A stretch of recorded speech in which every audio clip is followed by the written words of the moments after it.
कहाँ बनाउनुहुन्छ क्यारेर बनाउनुहुन्छ जम्मै थाहा रहेछ तपाईँलाई फेरि प्राविधिक पाटो तपाईँलाई जम्मै थाहा रहेछ क्या त्यो समस्या यहाँको समस्या के हो भने तपाईँलाई पनि थाहा रहेछ यो कुरा सचिवजी कता हुनुहुन्छ सचिवजी नमस्ते आउन मिल्यो कुरा गर्न मिल्यो तपाईँले भन्नुहोस् त मैले सुरुमा कति लाग्छ सर यो अभिलेखन सबै गरेर मैले होटल दर्ता गर्ने हो भनेर भन्दाखेरि 30देखि 35,000 लाग्छ तपाईँलाई मिलाएर हुन्छ त्यो चाहिँ भन्नुभएको थियो है। अनि अब के मिलाउनु पर्छ र सरकारी कुरा होइन लाग्ने दस्तुर तिरिहाल्छु सम्पन्न लिइसकेपछि लिएर गइसके पछाडि अनि बल्ल 35,000 को कुरो आयो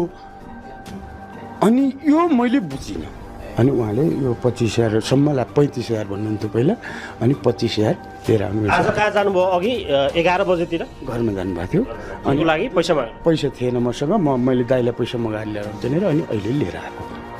बुझाउनु भयो पैसा